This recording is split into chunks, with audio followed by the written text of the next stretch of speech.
Hi friends, welcome to our channel. இன்றைக்கி நம்மளோட சேனலில் மணத்தக்காளி கீரை சூப்பு தான் எப்படி செய்கிறதுன்னு பார்க்க போகிறோம். இது ஆல்மோஸ்ட் ஒரு நான்வெஜ் சூப்போட ரெசிபி தான். வாங்க எப்படி செய்கிறதுன்னு பார்க்கலாம். ஒரு கடாயில் எண்ணெய் ஊற்றிக்கலாம். கொஞ்சமாக சோம்பு, பட்டை, இலை போட்டுக்கலாம். தாளிக்க ஒரு 4 பச்சை மிளகா போட்டுக்கலாம். ஒரு பெரிய வெங்காயம் ஒன்று போட்டுக்கலாம். போட்டு நல்லா வதக்கி விடுங்க.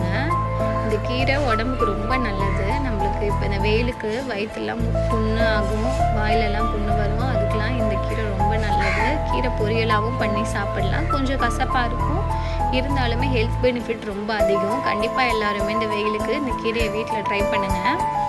ஒரு 4 தக்காளி போட்டுக்கிட்டேன். தக்காளி நல்லா வதங்கட்டும். இதுக்கு ஒரு மசாலா ரெடி பண்ண வேண்டியது இருக்குது. இதுக்கு தேவையான மசாலா மிளகு, சீரகம், சோம்பு, கசகசா, பட்டை, தேங்காய் பட்டை எல்லாத்தையுமே அரைச்சி நம்ம வச்சுக்கலாம். இப்போ தக்காளி வதங்கிருச்சு. மஞ்சத்தூள் சேர்த்துக்கலாம். மஞ்சத்தூள் போட்டு நல்லா வதக்கி விடுங்க. மஞ்சத்தூள் போட்டு நல்லா வதங்கினதுக்கப்புறம் இந்த சூப்புக்கு தேவையான அளவுக்கு உப்பு சேர்த்துக்கலாம். என்னோடய வீடியோஸ்லாம் உங்களுக்கு பிடிச்சிருந்தா கண்டிப்பாக சப்ஸ்கிரைப் பண்ணுங்கள். என்னோடய வீடியோஸ் பார்த்து எப்படி இருந்துச்சுன்னு கண்டிப்பாக கமெண்டில் சொல்லுங்கள்.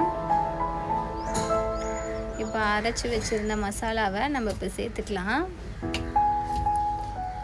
நல்ல ஒரு ஃப்ளேவரு இந்த மசாலா. ஒரு நான்வெஜ் ரெசிபி மாதிரியே ஒரு டேஸ்ட்டு அண்டு நல்ல ஒரு ஸ்மெல்லு.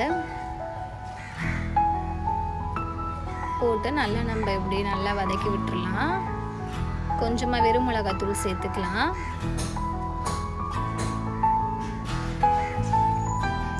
காரம் கம்மியாகவே சேர்த்துக்கலாம். வெயிலுக்கு ரொம்ப காரம் சாப்பிட முடியாது. நம்ம காரம் கம்மியாகவே சேர்த்துக்கலாம்.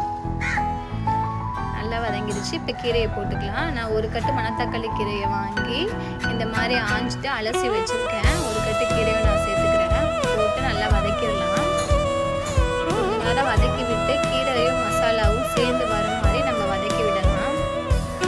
வதங்கிடுச்சு. தண்ணி ஊற்றி நம்ம ஒரு கொதி விட்டு ஆஃப் பண்ணிடலாம்.